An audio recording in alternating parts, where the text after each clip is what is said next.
Just slightly.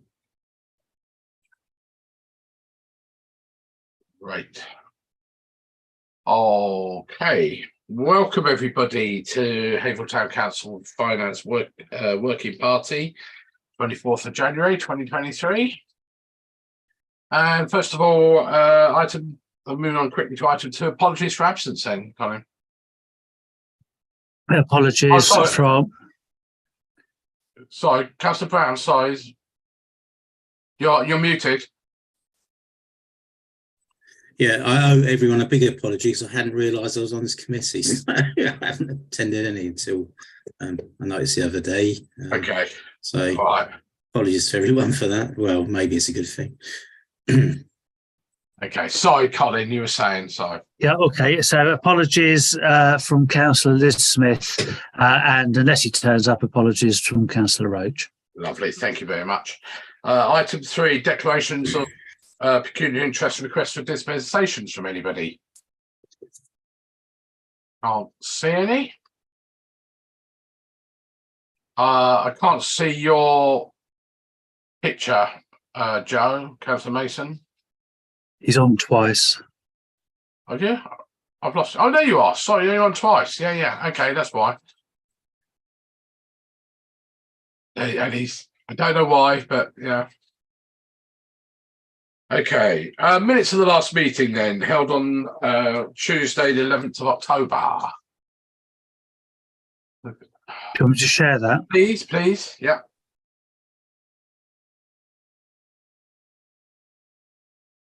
Oh. Right. Hopefully you've all read them. We'll get on to the follow-up side of things in a minute. Can I have a proposer, please, for those minutes? Councillor Hanlon, followed quickly by Councillor Mason. So all those in favour, please show. Lost it. Lovely, thank you. I guess you're abstaining because you weren't there, Councillor Brown. Yeah, yes. That's right. Right. Item 5, which excuse me, is actions arising from those minutes. Moving down from page 28 down to page 29.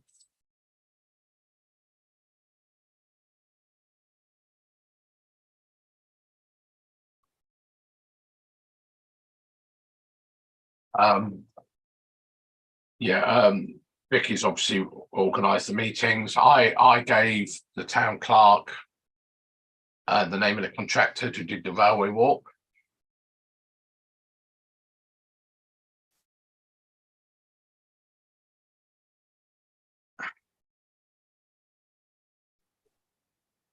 Interestingly, on the asked for about weekly promotions and everything, I think it was mentioned another meeting that for reasons really unknown, unless it's the weather, income at the zone has gone up quite a lot in the last 2 or 3 weeks.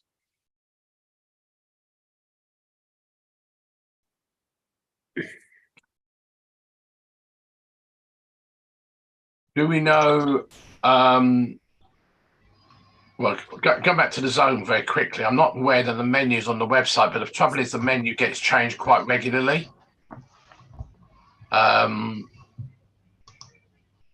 But the people who go there, you know, obviously they have menus and everything anyway. Item C, did we transfer money? Councillor Hanlon has his hand up, Chair. I can't. Oh, there you are. Sorry, hang on a minute. Bear with. I just need to adjust that window slightly. There you go. Right, sorry, Councillor Hanlon. Yeah, just on the zone, actually. I hear it is closed today, unfortunately. Colin, do you know the reason why? It's Tuesday. It never opens on a Tuesday. Oh, right. That's school holidays. Monday, Tuesday's closed. Right, thank you. Councillor Mason. Thanks, Chair.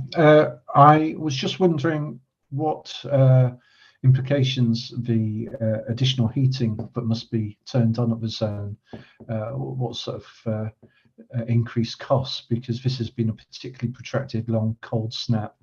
I mean, last winter, 12 degrees, I think, was quite a cold day. I just wondered whether what impact this cold snap has had and going to be the upkeep and running of the building. Colin, any thoughts? Other than, I don't think we're using any actually more energy, it's just the cost of the energy. Well, we'll use more energy if we have to have the heating on more often, and the energy is more expensive. I didn't mean that to sound particularly simplistic, but I mean that's just how it's going to be.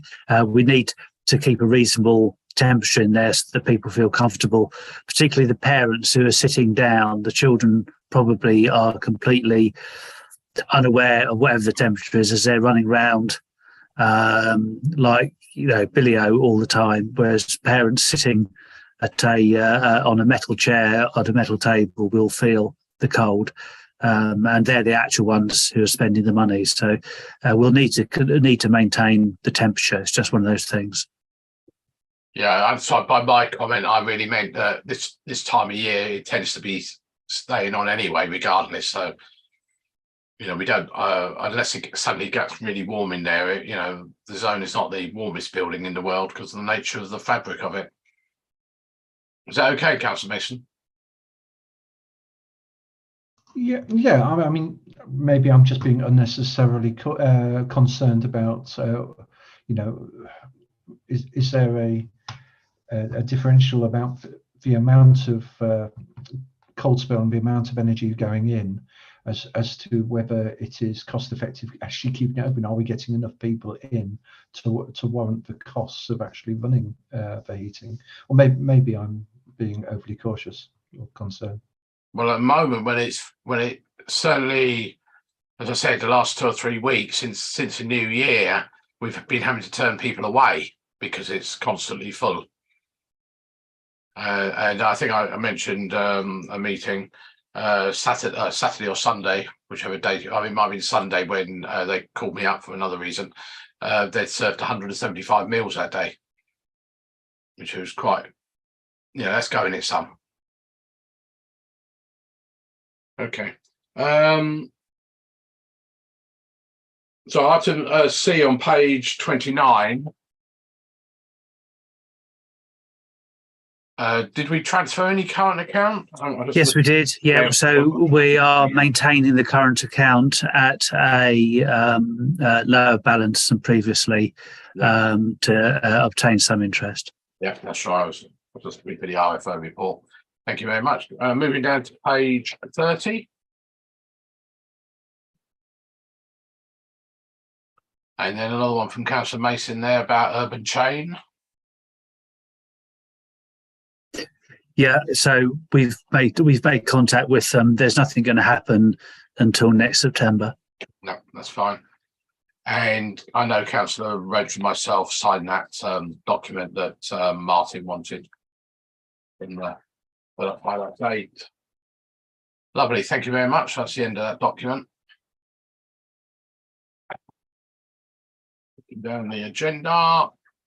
Item 6 is public forum. Any members of the public waiting anywhere? Colin? No, Chair. No, thank you. Right, moving quickly on. Item 7. This is where Kerry comes in as well.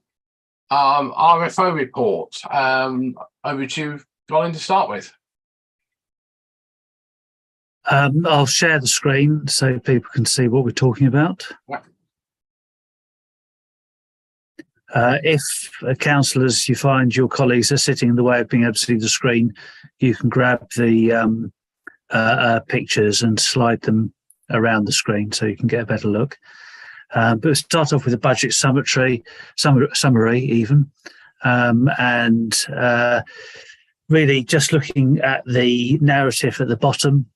I think what I've tried to do is just kind of give a context to the numbers, just in terms of that, the bottom right-hand figure of 46,503 as a minus figure means that we are less spent than the programming of the budget in twelfths suggested we should be at this time. Although you'll see from the narrative that then gets chipped away as we explain that we would expect to be underspent.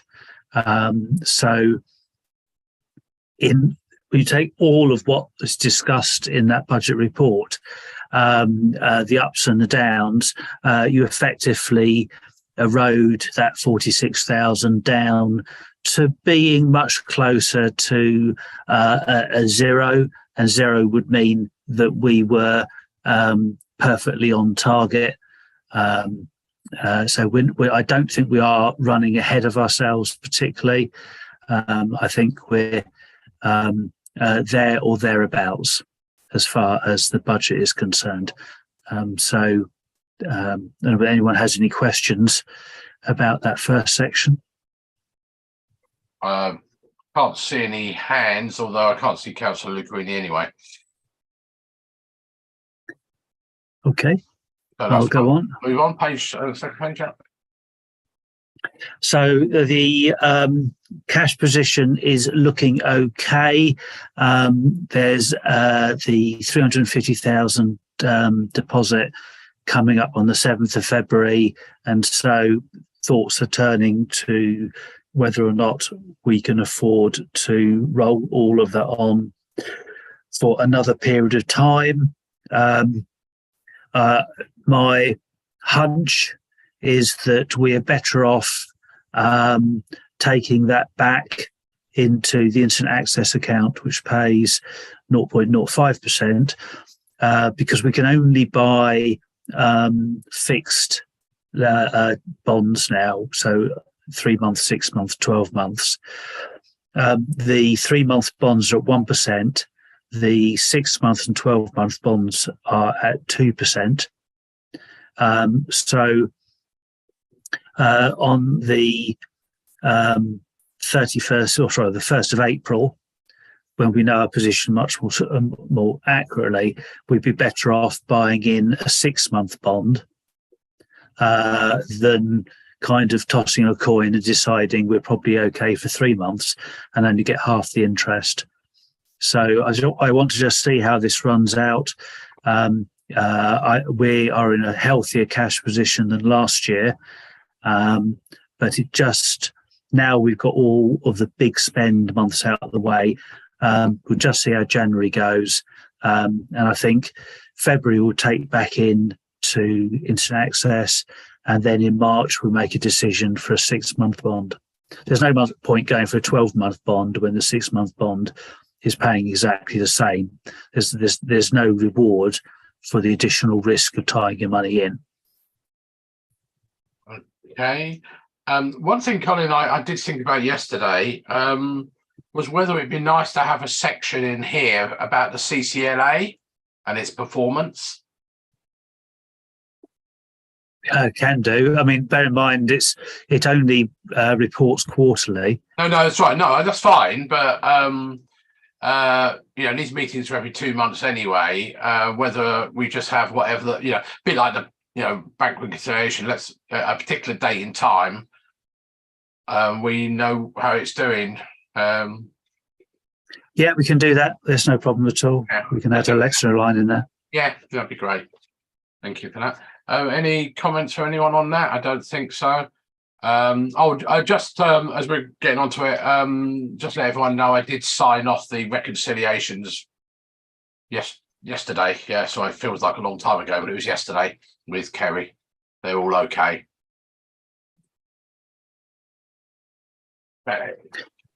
Debtors.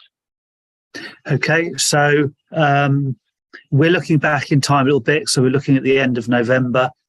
And we've collected most of that. And if you look at the 16,000 that's still outstanding, half of it is us, and the other half is a county council grant which was awarded on an invoice, In other words, we were successful in getting grant funding and they asked us to invoice them. So an invoice has been raised.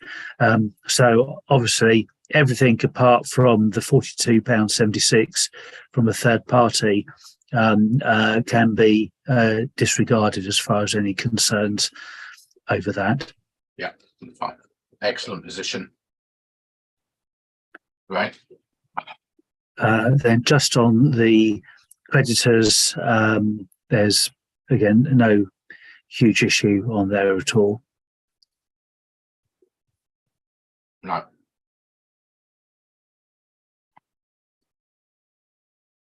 Okay. I can't see We're any. going on to the community trust. Yeah. I'll flick through all these numbers because these numbers are just a huge sea of numbers.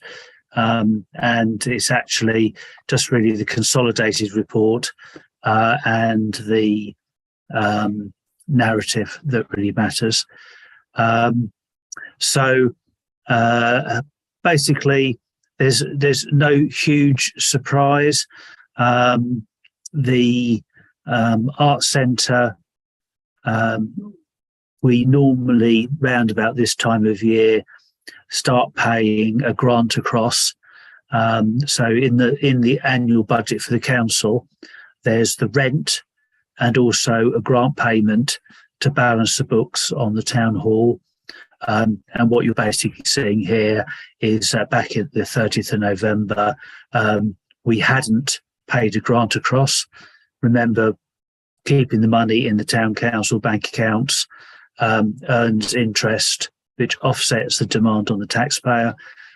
So those of you who've been councillor a few years will be very familiar with the position that we tend to run the accounts this way, and then as we approach year end, we then pay the grants across to make sure that the community trust stays in the black. There's no point putting in a lot of money into a bank account that earns no interest from a bank account that does earn interest. Yeah. You'll have seen an email and some very useful correspondence backwards and forwards about the Layton Centre earlier. And this is just this question that, of in terms of some additional marketing to push this up. So all we're seeing here is the kind of the kind of symptoms that we're responding to. Nothing to report on Haverhill and Bloom. The zone is simply reflecting the same figures in terms of at the time, bear in mind this is 30th of November, income for the zone appeared quite difficult. There have been some changes, and it might be down to the changes we've made after Christmas that we've seen a very big increase in business for the zone, but it's very welcome, whatever. But back in November, this is what we were seeing. Then the rest of the figures through, there's no surprises for us anywhere particular.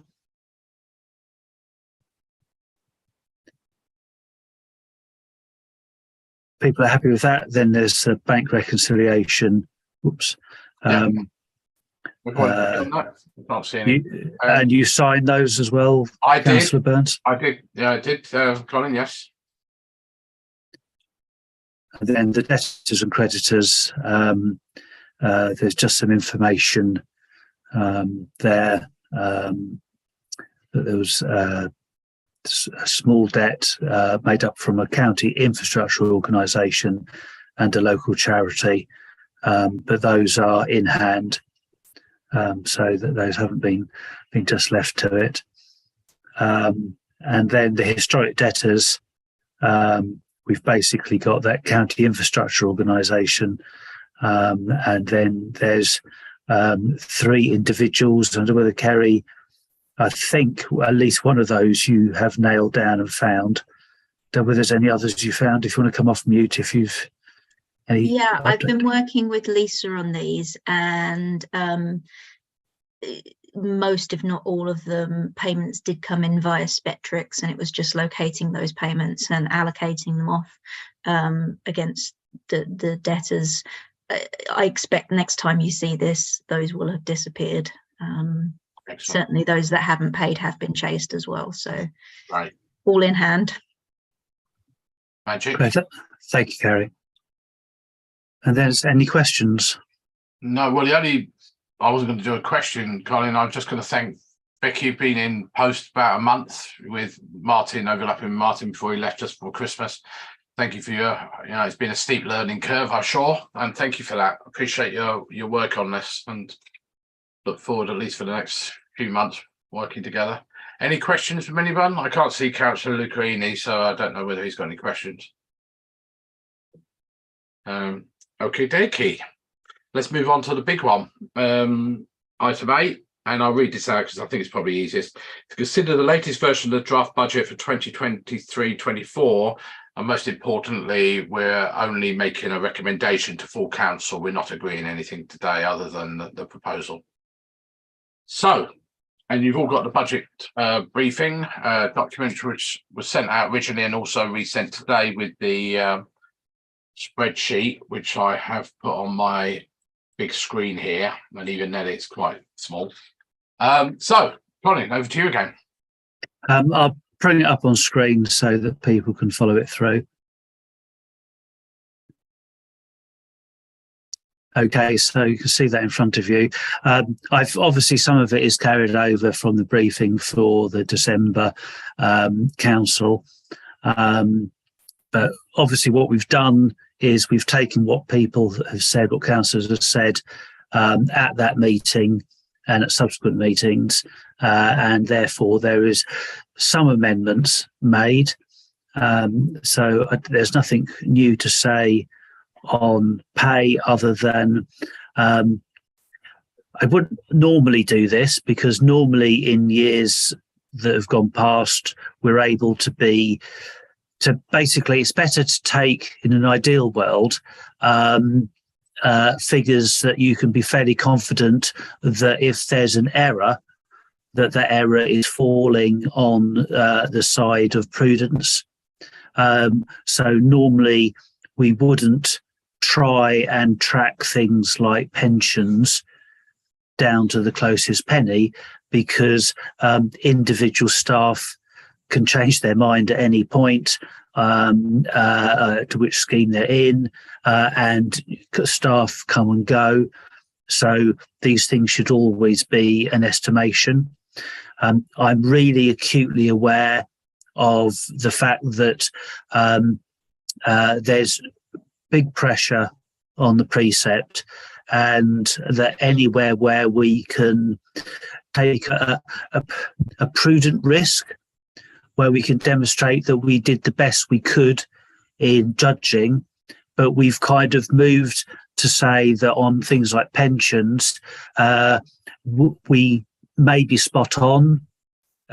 We may have underestimated what it's going to cost. We may still slightly overestimated, but that's less likely now that I've really tightened on the budget to try and keep the pressure off the precept.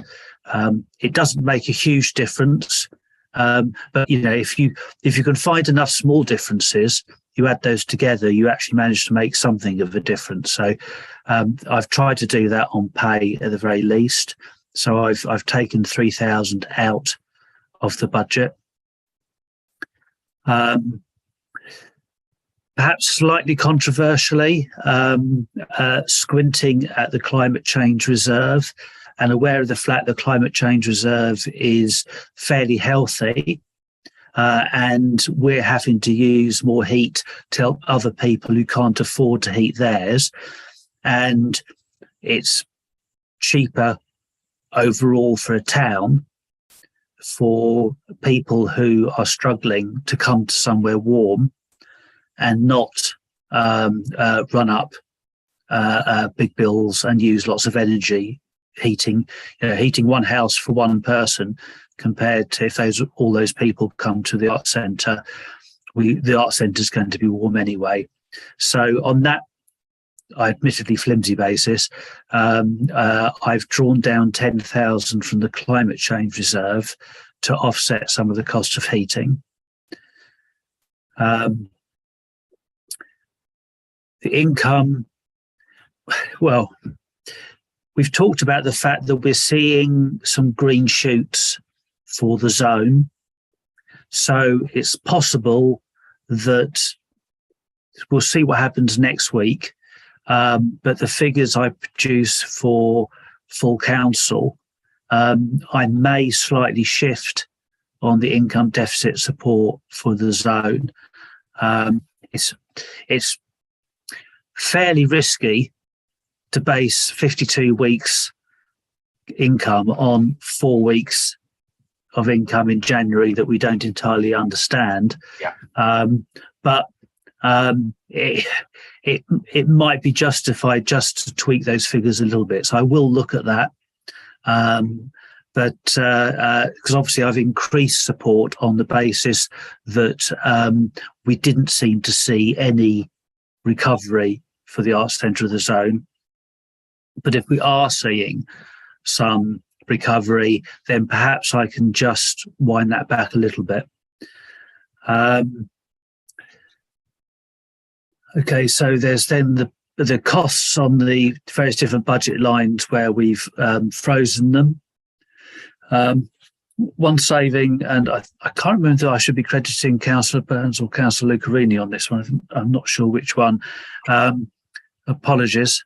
But one of you at least spotted that there was a duplication of the remembrance event in the civic events and in the main budget itself. So I've removed the error.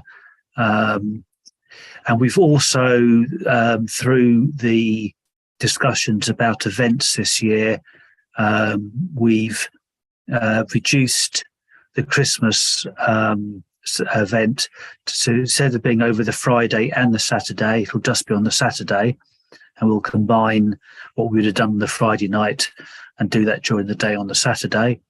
So there's a saving to be had there. And given that we've decided that we're not going to do a coronation event, I've moved the entire cost of the coronation event budget into an event reserve which we hold, because clearly if we don't know for certain that there's going to be an event, then charging the taxpayer for one doesn't seem at all fair. We do have an event reserve, and I think that's what event reserves are for, really, for the possibility we might hold an event. So I think that's fair enough. So we've done that.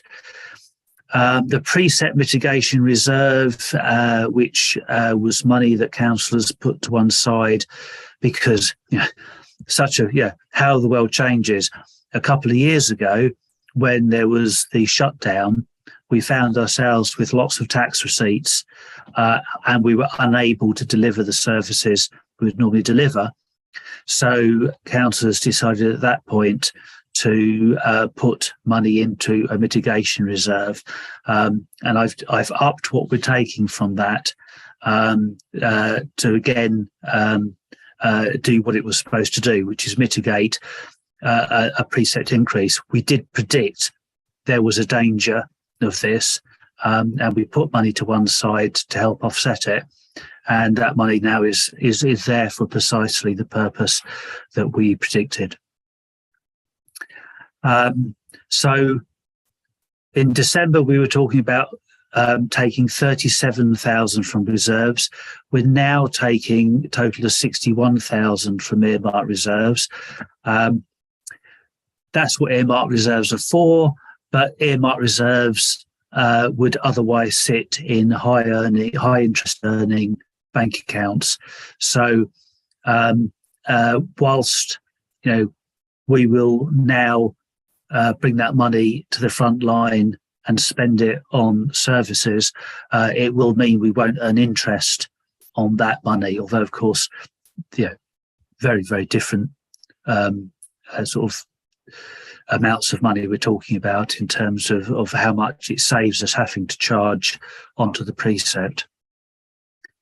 So that's what I've done between December and now. So the impact is that we have managed to pull the increase down. I think we were looking at 22%, and we've got that down 22.2%, and we've got that down to 19.9. So we have managed to drag it out a little bit. We've just pulled the preset for Band D down to 178.20. It was heading towards 181. So just a little bit better than it was. And we'll see whether there's anything else we can squeeze out of it between now and next week. Just say, obviously, for most houses in most houses, 48% of all dwellings. So the biggest group of households are in Band B. So we're looking at a cost of £11.55 a month for services as a total is what they'll be paying. So it's really, if there's any questions anyone has, any challenges, any ideas of where we might be able to find further savings. Yeah, Councillor Hanlon, please. Yeah, thank you, Jay. Yeah, I don't know about savings as far as when it comes to events, for instance, because of the cost of living crisis, people can't go out to where they used to before the cost of living crisis. So I think it's down to the town council to actually put on extra events, but not to cut them too much. I've noticed we've already cut one down, Christmas event, from 2 days to 1 day. We're not doing the coronation either. So that's 2 events that we're down. It's not the right time really to cut events, because as I just said, I noticed that Colin saved 2.1% to when we had the full council meeting, which is absolutely brilliant. And you said Councillor Greeny or Councillor Burns as well that helped us to save it. Oh, it was Councillor Greeny, right? Thank you. But as I say, I don't think we should cut events. Save money maybe at other places, but I don't think we should cut any more events. And I'm very disappointed we've actually cut 2 events, really. I know, things have to be cut sometimes, but I don't think this is the right time. My main question will be on the reserves. Is it the maximum that we can take out this year? And I noticed next year you're not taking anything out of reserves, Colin. So my question's to Colin. I'll leave Colin to answer about the events as well, because it's not quite true we're cutting them down. So. Yeah, just to be clear, Councillor Hanlon, we are cutting the Friday night of the Christmas event only. The coronation event, there is no coronation event anyway. We will be marking the coronation, but because there isn't a role, unlike the proclamation event, there isn't a role for town and parish councils at the coronation. It's really down to communities, street parties, etc., for people to celebrate as they wish. And the working party has looked at this and said that we will encourage people to have these events. We will look at decorating the town, but as we're not required to put on an event, we're not going to especially put on the event, because at the end of the day, we don't know. Will people? They're sitting at home watching the coronation. Do they want to come out? If they want to have a street party, they can have a street party. So the money is there to support something if it comes along. But we haven't cut an event because there never was an event. But the budget remains for the coronation event if one comes along. So if the Lord Lieutenancy of Suffolk or whoever announces that parish councils should be organising X, Y and Z, then we will organise that. And we have the funds in the budget. But what we're not doing is actually adding onto the precept to make people pay for an event that we may not necessarily put on. Yeah. What was the second half? Sorry. Well, the other one was about the Friday night event is now moving to the Saturday. Well, to be fair, the amalgamation is effectively the Friday event no longer happening. So, and I do take very much on board what Councillor Hanlon was saying in terms of the free events. And it's one of the things when we've looked at potentials for savings, the trouble is they are savings on our financial ledgers, but they are not savings that a lot of the members of the public, people living in Haverhill, would necessarily see as savings, because they would see it as taking away a free event that they enjoyed, and at a time when, you know, we should be trying to push in support and helping people's mental well-being, etc., by keeping things bouncy. So I entirely get that, and that's why one of the things we discussed at the last meeting is our hands are tied to a certain extent, because the only way we can really avoid a large precept increase is by inflicting a significant service cut on a large part of the population. And councillors said, well, we don't want to do that. So we might just have to bite the bullet on the precept. Yeah. Good. Chair, can I just come back on that particular thing? I won't be a sec. You said that it's not cutting an event because it's being transferred to another day. But my gist of my argument was getting people out. It's the fact that they won't be coming out on the Friday, and that's the gist of my argument. Anyway, the other question I asked Colin was reserves. Is it the maximum? Because next year I'll notice that there's nothing coming out of reserves. Is that the maximum that we could take out of reserves? Because obviously we have to have a minimum amount in there, don't we? So that's the question I want to ask. Thank you, Chair. Okay, so there's earmarked reserves, which are reserves that are kept for a particular purpose. And I think we've raided those as much as we can in this financial year. The other thing we have is general reserves, and those are reserves for a rainy day. And there's an expectation on councils that we will maintain between 25% and 100% of the precept in terms of how much general reserves we hold. The larger the council, you slide the expectation to the lower end of the spectrum. The smaller the council, you slide the expectation up to the top end. So if we had a £25,000 precept, we might be expected to have £25,000 in general reserves as well, because regardless of how active a council is, 25,000 is only 25,000. Whereas a quarter of our precept is a very large sum indeed.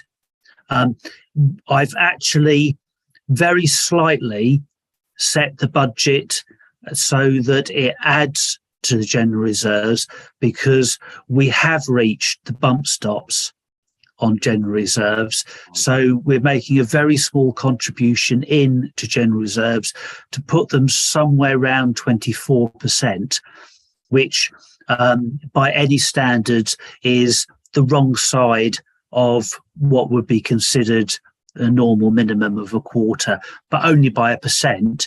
And in a year when, you know, there's pressures all round, and I think there's no harm in us just, you know, I think if we had to get our general reserves back up, I think we'd be taking a lot of money onto the precept unnecessarily. So yeah, we are really, I mean, I said actually in December when we were taking 37,000 from the earmarked reserves, I felt we were pushing the limit.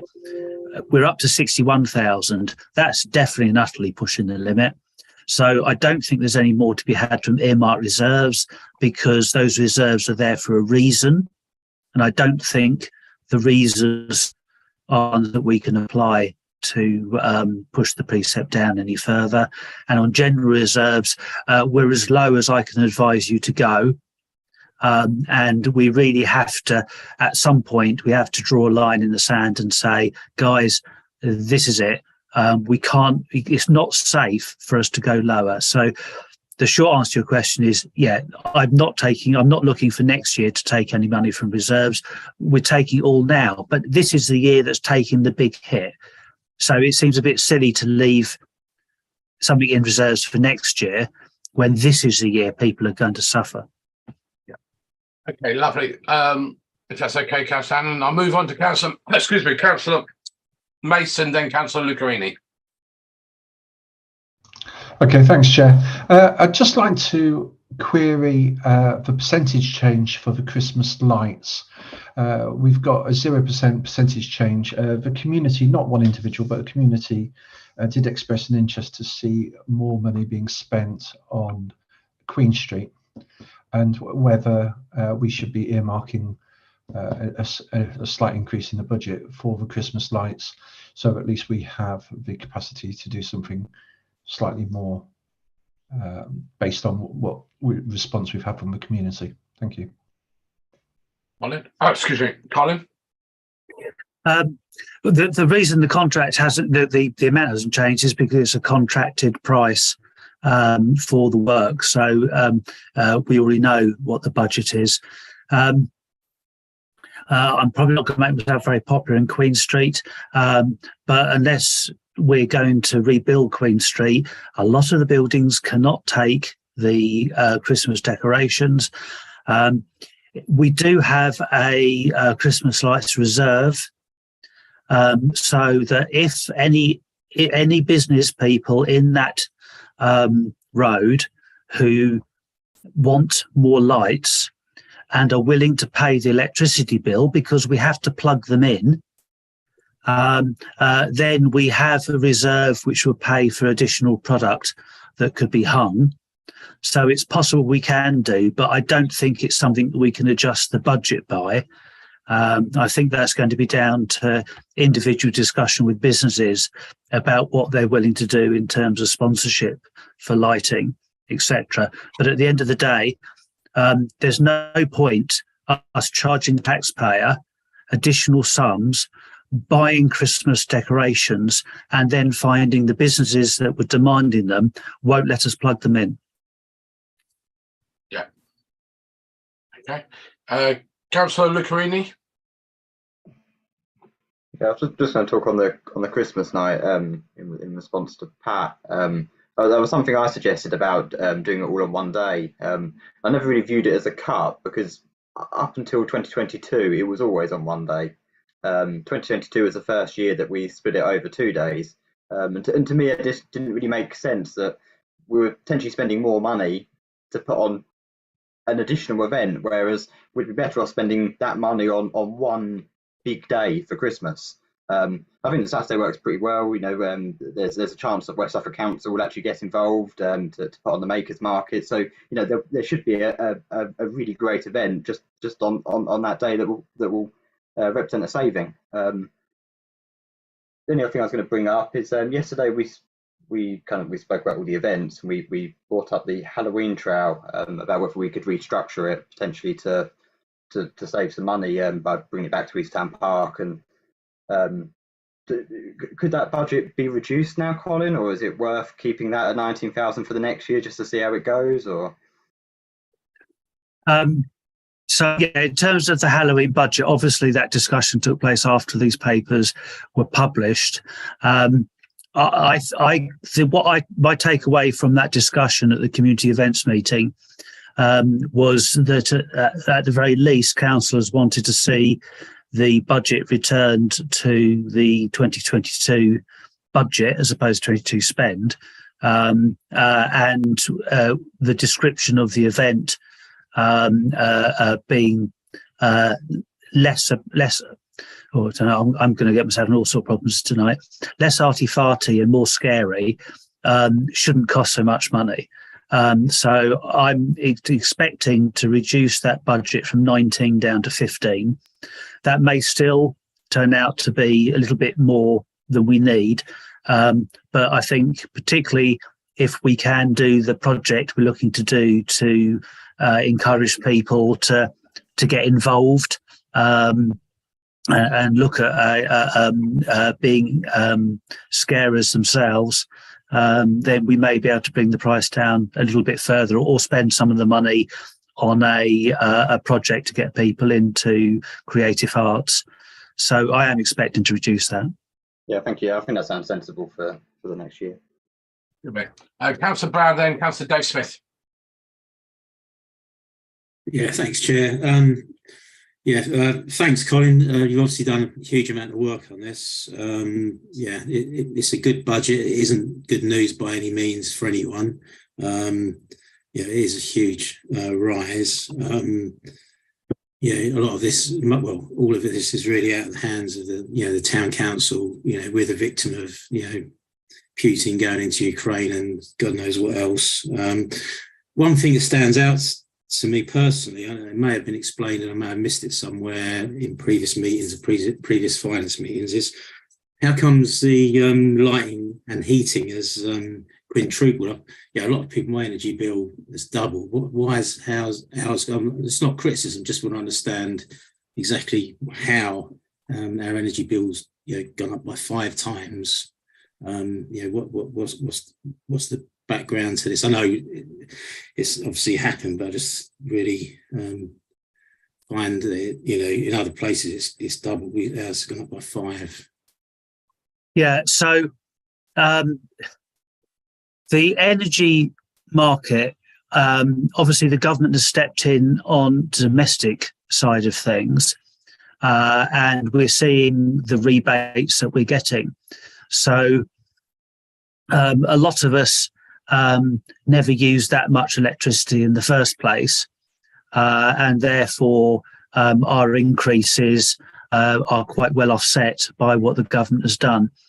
The government announced a package for business and public sector, which I still don't understand how it's supposed to work. We've had an email from our supplier explaining that they've applied what seems a minuscule sum to make any difference at all. But effectively, businesses did not get the same level of protection as residential homes, and have been absolutely hit very, very hard indeed. So our prices are based on the very best contracts that we could possibly get. And this is what we expect our energy bills to be. And it's just, my concern is that since we've set this budget, is that the government has said that it's going to move the goalposts, but hasn't really explained how it's going to move the goalposts.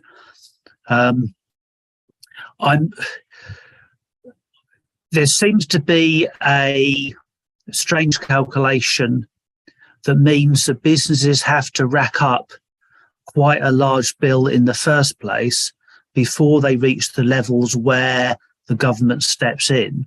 And I don't think we reach the levels, looking at what the discounts we've got so far, the support we've got so far, we just scrape the very bottom of that. So effectively, we're not getting any help at all. If we were a business that used more power, we'd probably notice the help more. But we're kind of in the band where there's no support. So that, I think that's why it's increased so much. I wish it wouldn't. I wish it wouldn't go up so high. But it's one of the, unfortunately, it's one of the numbers we're absolutely certain of, because we've got it in black and white from our suppliers to exactly what the costs are going to be. Yeah, thanks. And just one little other point is, I think I fully support what you've done, and you've done wonders really to get it down to what you have, without it impacting too much on the council. So that's all to your credit, Colin. But can we make sure that, you know, when this comes out, that we actually absolutely get the communications right about this, to, you know, emphasise the fact of all the different things that the council does. You know, it's a bit like an iceberg. People see the little events and all the rest of it, but I don't think they really understand the stuff, like Karen does, and all the other behind the scenes stuff that really do make a difference to people's lives. So it'd be really good if we can get all that sort of information out, and to emphasize the fact, okay, it's going to be 19% increase, but in fact it's only going to be 50 odd pence a week for a band for most people. So I think that's really important to get that message out, because when people see the headline fact that it's going to be 19%, there's going to be absolutely uproar about it. So I mean, we've really got to, as a council, get the message out there, and get it out there exactly what the council does for the town, and emphasize the fact that every pound that we take in gets spent in the town. It's for the benefit of the town. It isn't like Suffolk County Council goes to the wider area or anything like that and disappears into God knows where.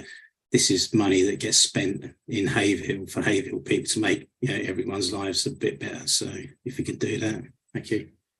Yeah, certainly, Councillor Brown. I mean, it's one of the interesting things, because I think principal councils have been limited to about 5% or something like that, but 5% of what the principal council charges you absolutely overshadows, dwarfs what 19% of ours is. It's actually a far bigger number in actual pounds and pence than what we're talking about. As you say, we're talking about pence. Yeah. And to be fair, I would put it in there as well, but obviously can't, is that a lot of the impact of this is what's been done to us by West Suffolk Council and Suffolk County Council, withdrawing services and finances to the town council. So we're picking up that slack as well, which I'm absolutely outraged that and have been since they withdrew the maintenance grant. So I fully support what Councillor Brown just said. I think one of the things is, of course, we have no press at meetings, and they take the recording of the YouTube and just report what they hear, not what we want them to necessarily say. So I think it's very important we get some sort of good press release out there. And I would actually, I mean, although we do put it on the town council website, post budget and everything as a document, I think it'd be worthwhile maybe having a summary page on the town council of all the things that we do, just so people do know what we do. Because if you say, I don't know, for example, Clements Fun Day, I mean, people who go to the Clements know about it, but a lot of people probably don't. So we really should be shouting out about that, and particularly things, the adverse effects that we've had, like energy costs. And going on to that, my own business has had a 408% increase. Even though in theory we've actually got fixed price contracts, they still put it up by 408%, which of course we're arguing about. And Colin is dead right about the government's thing. It's virtually non-existent. I have no idea what the trigger points are. It seems to me that if you're Tata Steel in South Wales, you probably get a lot of benefits out of it, but us, I don't think so. The other interesting thing we were discussing earlier on today, the police and crime panel, we're going to be looking at the budget on Friday for the police side of things. One thing that cropped up, apart from the fact, they want a £15 a year increase on his recommendation, although there is an alternative, was this year across Suffolk, and we've seen it probably here as well, is the tax base increased an average of 1.5% across the whole of Suffolk, where last year it was 2.9%. And prior to that, the COVID, we all know it dropped. I don't know what percentage it dropped by. So it's an interesting thing that tax base has not increased. In fact, it probably has had a drop in real terms, because we've had a lot of house building, not only here, Bury, everywhere else has had house building. So I think it's just the effect of those people who are claiming benefits and all that sort of stuff. Right, is there anybody else wants to speak on this? Yeah, well, I'm waiting my turn. Sorry, Dave. Sorry, yeah, you were. I've got you, Dave. I've got DS on my bit of paper here. Okay, Yeah, sorry. right. Yeah, sorry. I'm trying to remember what I was going to say now. Tony, you mentioned about if we go back to the Christmas tree, the Christmas lights in Queen Street. You said if the local businesses want to pay for the electricity, they can have them. So who pays for the ones in the high street at the moment? Then is it us or is it the businesses in the high street? The businesses in the high street. Okay, so unless they're obviously on the street columns, in which case we pay. Right. Okay, because I think one of the attachment points is where the Taco Bell's going in. Is that right? It used to be am I right? I couldn't tell you offhand where all the points are. That one at the moment, if it's an empty property, I might have got that wrong. I just wonder anyway. What I was going to say, yeah, it was interesting to. Initially, Councillor Brown mentioned about the Ukraine and whatever, and I was going to say that yeah, I think we have to look further back than last year's world events, and it's really more about the last 12 or 13 years of underfunding local authorities. I say this every time, I know, but we. Yeah, it's the only case really where trickle down economics works, isn't it? You put less in the top, the people at the bottom are going to suffer more, and we feel the brunt more. We're having to take more of the slack. You may blame West Suffolk Council, you may blame Suffolk County Council, but ultimately, the money's got to come from somewhere, and it's not coming from the top. Anyway, what's the other thing I'm saying? Oh yeah, we mentioned this last time about the council tax rebate, 100%. You mentioned that it affects us a certain amount. Is that reflected in the proposed increase in the rebate? Precept.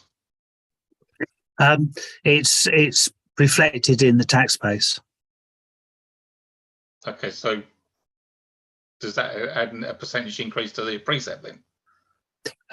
Yeah, well, effectively it does, because the higher the tax base, it means that you have more households paying towards the council tax, and therefore the load is spread. In terms of changes to how things were done, it used to be the case that the picking up the shortfall caused by those households who are not in a financial position to be able to pay was spread equally across the entire district, and those people living in well-to-do areas and those people living in less well-off areas were all treated the same, and everybody chipped in a little bit to help out those who were less fortunate. But right back in, and I don't know whether you can see the tax base levels diagram on the screen at the moment, but you can see, if you can, 1213, that's the precept. Sorry, that's the tax base that we had then. They then moved the goalposts and said that, well, if you live somewhere that's well off, then you can keep your money. It's only the people who live in poorer areas who have to shoulder the cost of looking after their neighbour when they're having hard times. And as you can see, our tax base, despite all the houses Persimmon have built, despite all the houses that Redrow have built, and Taylor Wimpey and all the other properties you've seen built around Haverhill, we're still not back to the numbers that were the tax base we had before. So that, if you could imagine a triangle in there, that's the loss to the community of that decision. And that money has gone off to better off areas, and it's across the nation. So across the entire country, it was a England Wales decision, and towns like Haverhill and Brandon and Thetford and are all this is the result. So yeah, we would be hugely better off if they hadn't done that. But we are where we are. And on the spreadsheet, Councillor Smith, I noticed Colin's actually put a cumulative total there of £947,000 over those basically 10 years, isn't it? Nearly 10 years. Mm. Yeah. In fact, rich are getting richer again, and the poor get poorer. And that's it's going to continue, isn't it? Yeah. Okay, Councillor Hanlon again. Thank you, Chair. Yeah, just a quick point on that is Rishi Sunak, who's our present Prime Minister, got caught out by saying to a place, where is it, in Surrey, was it, constituency, saying that he's brought money back to them, and that's mostly these are one of the bits.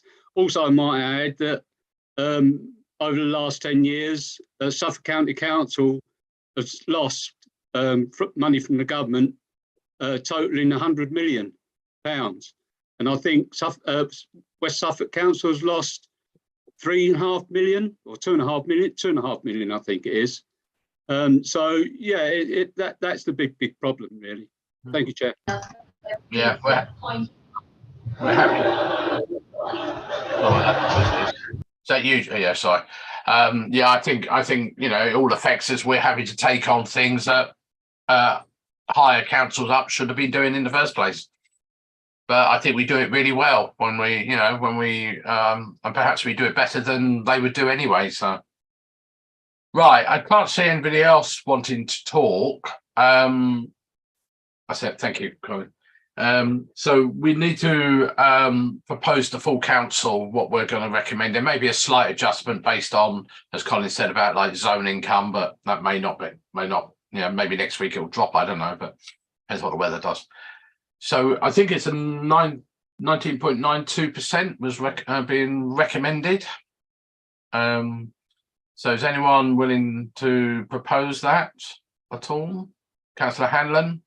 Chair, can I just say it's 19.9%. Sorry, what did I say? I thought, did I say 19.2? Sorry, 19.92%. I meant to have said, sorry. Yeah, and I propose it, Chair. Yeah, I've written it down 3 times, so I don't know why I've read it as 19.2 anyway. So seconded by Councillor Brown. You happy with that? Yes. Can I have a show of hands then, please? All those happy to support that. I think that's unanimous. It is. I think you used the wrong word. None of us are happy about it, John. No, we're not happy about it. No, I appreciate it. No, I don't think any of us are, but yeah. Wouldn't it be great to have said no council tax increase, but yeah, that'd be the easy way. Yeah. Right. Okay, moving quickly on to item 9 is date of next meeting, Monday, 24th of April. Seems a long way off yet, but it'll soon come round. But that's in 3 months' time, isn't it? Okay, and we'll close the meeting at 20:06.